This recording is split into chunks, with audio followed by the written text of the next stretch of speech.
그 그림들은 있으시면 언제든지 말씀해 주세요. Aspetta.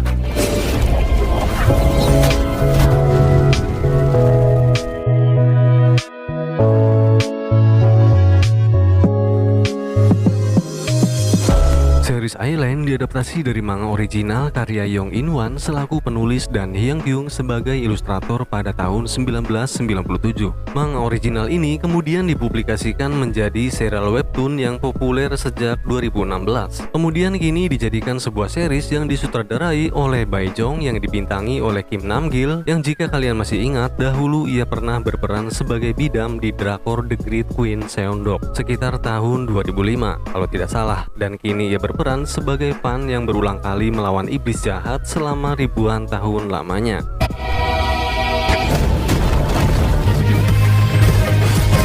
Kemudian ada Lee Da-hee sebagai Won Mi-ho, ahli waris keluarga konglomerat ternama di Daehan Group. Won Mi-ho ini sangat populer. Ia memiliki segalanya, mulai dari harta, bakat, dan kecantikannya. Namun hidupnya tidak pernah tenang karena selalu menjadi sorotan, yang kemudian ia dihadapkan dengan sebuah peristiwa tidak terduga yang berhubungan dengan serangan iblis jahat.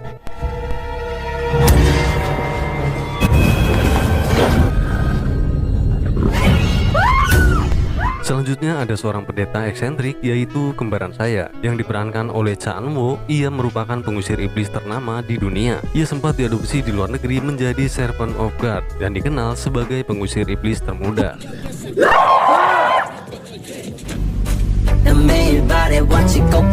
Aspetta. Tanpa harus mengatakan konten ini spoiler, tentunya kalian udah tahu dong, konten kayak gini udah pasti full spoiler, dan saatnya kita meluncur ke alurnya.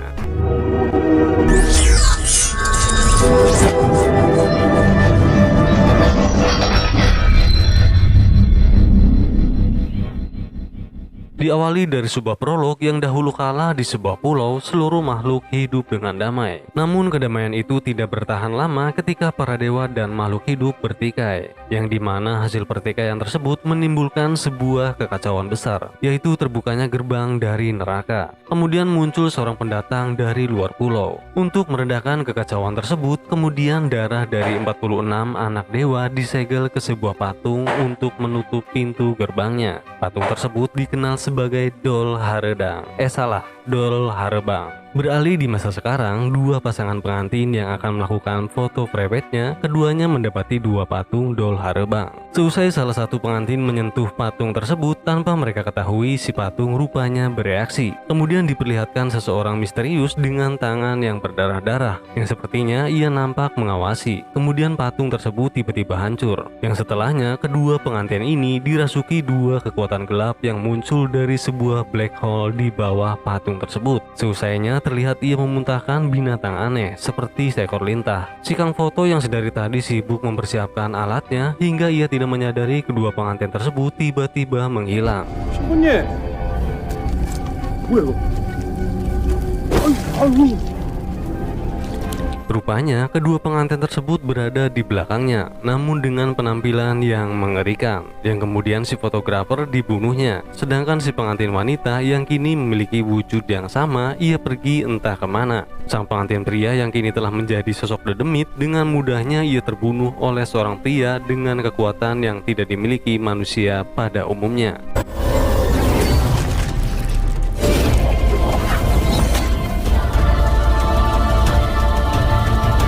Di suatu tempat, beberapa pendeta nampak mengkhawatirkan sesuatu ketika melihat pada sebuah selembaran vintage yang dimana bercak merah menyebar pada gambar tersebut. Kemudian mereka memanggil salah satu pendeta eksentrik yang sedang menangani seorang wanita yang kerasukan. Ia bernama Pastor Giovanni. Roh tersebut rupanya mengetahui riwayat hidup dari pendeta ini. Ia mengatakan bahwa pendeta tersebut dahulunya merupakan anak dari seorang pelacur yang kini ia disebut bagaikan mayat hidup.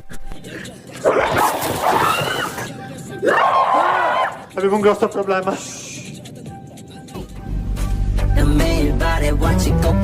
Aspetta.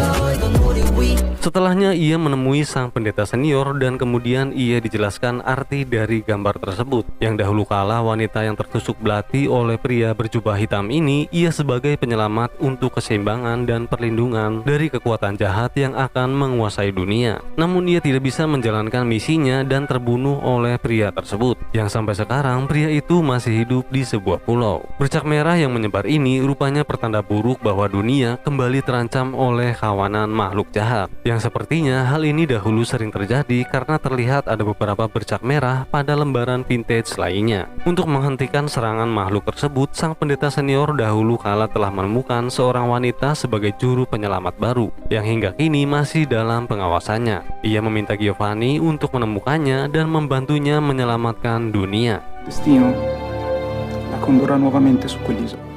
È anche la volontà del Signore. Va ed aiutala a proteggere. Amin.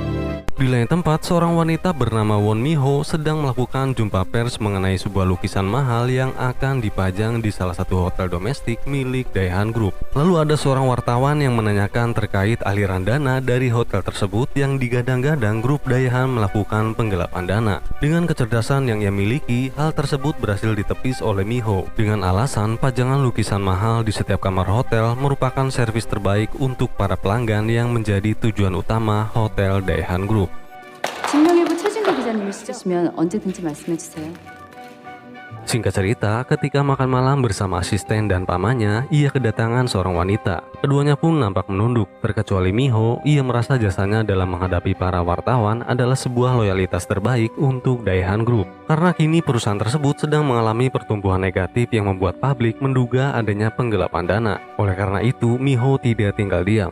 Wanita ini rupanya bibi dari Miho. Ia mengklaim bahwa hotel tersebut akan diwariskan padanya. Namun di sini Miho menjelaskan bahwa saham miliknya di Daehan Group 18%, sedangkan bibinya hanya 17%, dan sisanya milik Daehan Group dan ayahnya. Dari sini sudah jelas bahwa ia yang bakalan menjadi ahli waris satu-satunya dari Presdir Won Daehan, yaitu nama ayahnya. Merasa bahwa Miho sudah keterlaluan, si bibi akan membuat perhitungan padanya. 기다리고 있을게.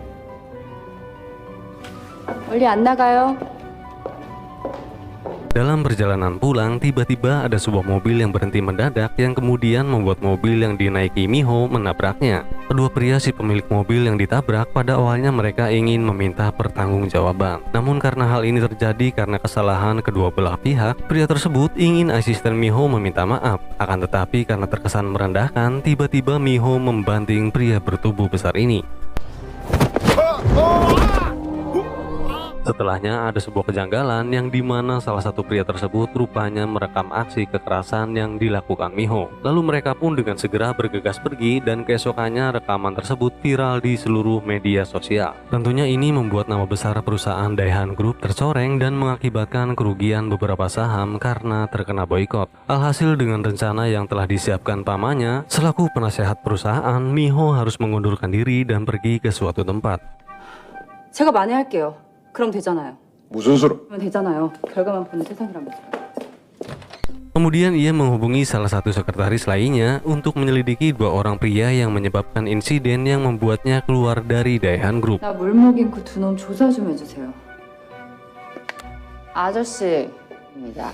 다음번에는 오른손을 조금만 더 깊숙이. Di sini Miho terlihat dekat dengan sang paman ketimbang ayahnya. Teknik membanting yang dilakukan Miho semalam merupakan teknik yang diajarkan pamannya. Miho yang sedang terkena hukuman, kemudian pamannya menyarankan untuk pergi ke sebuah pulau Jeju untuk menjadi relawan mengajar, yaitu di sebuah sekolah SMA Tamra. Singkat cerita, sesampainya di pulau tersebut ditemani sang sekretaris, mereka kemudian dihadang oleh beberapa wartawan. Miho yang berhasil kabur, ia segera menuju parkiran untuk menaiki mobilnya. Sementara sang sekretaris sibuk menghadang para wartawan. Namun ketika Miho berjalan beberapa langkah keluar dari bandara, tiba-tiba terjadi dentuman seperti menabrak sebuah energi. Dan secara bersamaan di lain tempat seorang nenek nampak merasakan dentuman tersebut.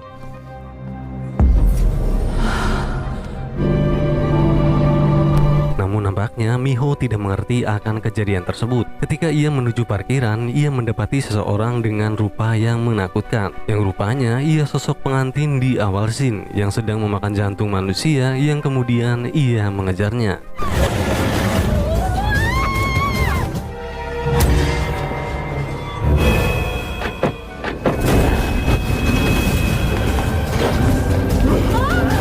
Pada saat ia bersembunyi di dalam sebuah truk, makhluk tersebut rupanya mengetahuinya. Alhasil ia hanya bisa menjerit ketakutan. Namun tiba-tiba datang seorang pria yang di awal scene tadi yang kemudian ia menghajarnya.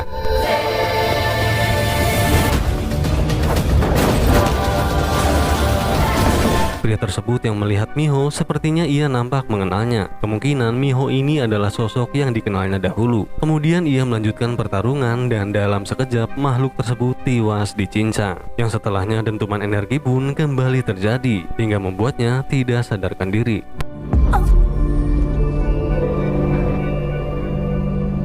Setelah ia tersadar ditemani sang paman dan sekretarisnya, kini ia berada di sebuah villa Pulau Jeju yang dimana tempat tersebut bagaikan benteng rahasia. Keesokannya di sebuah bukit Pulau Jeju, seorang wanita menghampiri Van yang sedang sibuk memindahkan bebatuan. Rupanya wanita tersebut yang semalam merasakan energi, namun energi yang ia rasakan terasa familiar. Di sini terungkap ketika semalam Van melihat Miho yang ternyata ia dahulu pernah mengenalnya. Kata si wanita ini, sepertinya sosok Miho yang sama persis di masa lalunya belum sepenuhnya bangkit. Hal ini bisa diasumsikan kemungkinan Miho memiliki kekuatan tersembunyi tanpa ia sadari. Ini dibuktikan dengan para makhluk yang mengincarnya yang mereka sebut sebagai iblis nafsu. Namun entah kenapa Van terlihat tidak senang akan kedatangan Miho ke Pulau Jeju. Kemudian scene beralih ke Jeju pada masa lalu di mana sekelompok biksu mendatangi sebuah desa yang seluruh warganya tewas akibat serangan iblis. Namun ada seorang anak yang selamat dari serangan tersebut yang sepertinya ia tidak terdampak oleh serangan iblis. Kemudian mereka membawanya ke sebuah kuil tempat di mana para biksu berkumpul.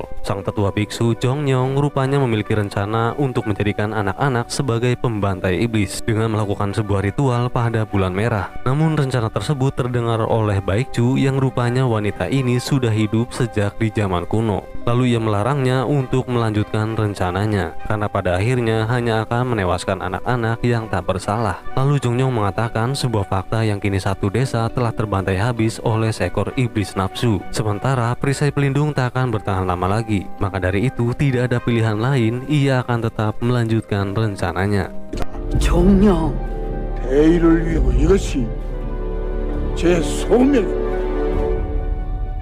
Setelah menunggu beberapa hari, tepat pada saat bulan merah, Jongnyeong beserta para biksu akan memulai ritualnya. Mereka membawa semua anak-anak yang dikumpulkan dari berbagai desa yang selamat dari serangan iblis ke sebuah rubana. Sesampainya di sana, terdapat sebuah pintu gerbang yang di dalamnya ada sesosok makhluk yang terbelenggu.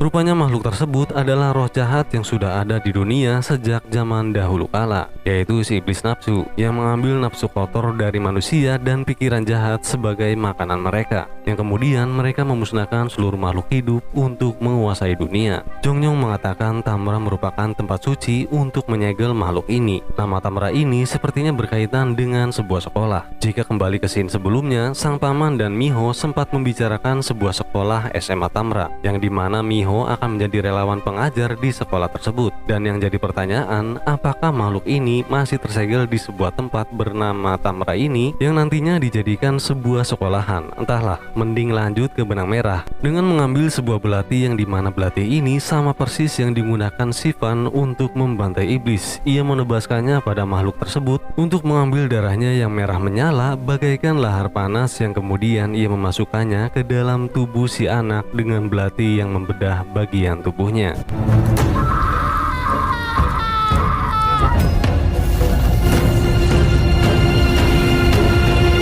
Di antara sekian banyaknya anak-anak, hanya tersisa 2 bocah yang selamat setelah dimasukkan darah iblis, yang kemudian Jongnyeong memberikannya gelar sebagai pembantai iblis dari kuil Taejangsa, serta memberikan nama baru untuk mereka yang kini telah menjadi manusia setengah iblis, yaitu Van yang berarti si daging batu dan Gungtan si anak panah. Kini keduanya abadi dan tidak bisa hidup lagi layaknya manusia, dan mulai saat itu mereka berlatih keras demi mendapatkan kekuatan yang maksimal. Kemudian terlihat seorang anak perempuan yang bernama Wonjong yang merasa iba ketika melihat kedua bocah setengah iblis sedang latihan keras. Scene kembali beralih di masa sekarang. Dengan ditemani sang paman dan sekretarisnya, Miho mengunjungi SMA Tamra untuk bertemu dengan kepala sekolah dan para guru lainnya. Ia berharap kepada semuanya agar menerima keberadaannya, bahwasanya kedatangan ia ke sekolah semata-mata hanya untuk menebus kesalahannya pada Daehan Group. Kemudian salah satu guru menyarankan Miho agar menempati posisi guru BK, karena guru BK sebelumnya telah pensiun. Miho pun menyetujuinya. Rupanya seorang guru yang menyarankan posisi guru BK padanya adalah teman lamanya yang sekian lama tak bertemu. Ia bernama Sujin. 혹시 놀라게 하면 안 되는 거거든요. 죄송합니다. 됐다. Malamnya Miho ditemani sang sekretaris akan menemui Sujin di sebuah kafe untuk makan malam. Kemudian ia dikejutkan dengan sebuah berita tentang kepemilikan Hotel Daehan yang kini dipegang oleh Won Boram, yaitu nama bibinya. Ketika ia meminta klarifikasi pada ayahnya, rupanya benar saja mandat tersebut telah dipercayakan pada bibinya oleh sang ayah. Karena situasi yang tidak memungkinkan Miho untuk kembali, ia pun harus merelakan perusahaan yang akan diwariskan padanya. Setelahnya ia mendapat kabar dari seorang sekretaris yang saat itu Miho memintanya untuk menyelidiki dua pria yang menyebabkan insiden dikeluarkannya ia dari Daehan Group. Berdasarkan penyelidikannya, sekretaris tersebut mengirimkan sebuah foto dalang di balik insiden mobil tersebut. Yang setelah ia melihatnya, ia meminta sekretaris Kang untuk menghentikan mobilnya. Dan kemudian ia memperlihatkan foto dalang tersebut.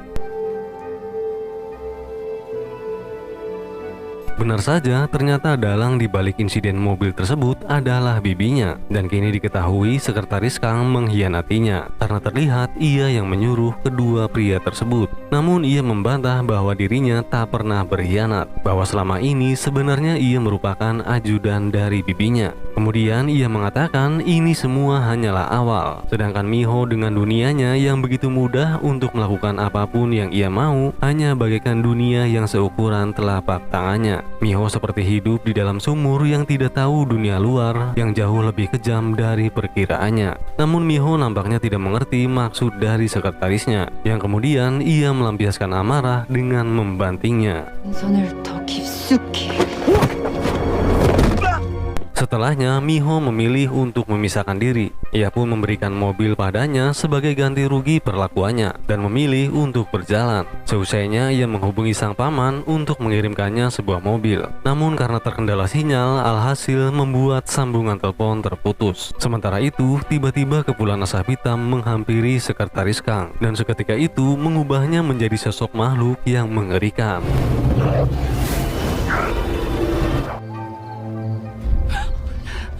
Kini sekretaris Kang sudah dirasuki oleh makhluk tersebut dan menghampiri Miho. Pada awalnya Miho tidak menyadari akan wujudnya yang telah berubah. Namun seketika itu ia lari ketakutan ketika melihat sosok sang sekretaris dengan wujud yang mengerikan.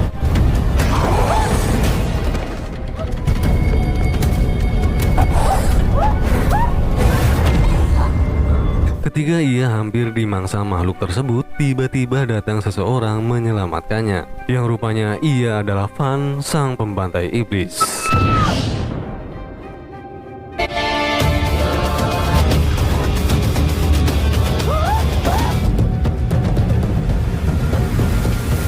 Lanjutkan nih, lanjutlah, masa enggak? Sekian untuk video kali ini, like videonya jika menarik, dan buat kalian yang baru mampir di channel ini, yuk subrek agar dapat notif untuk episode selanjutnya.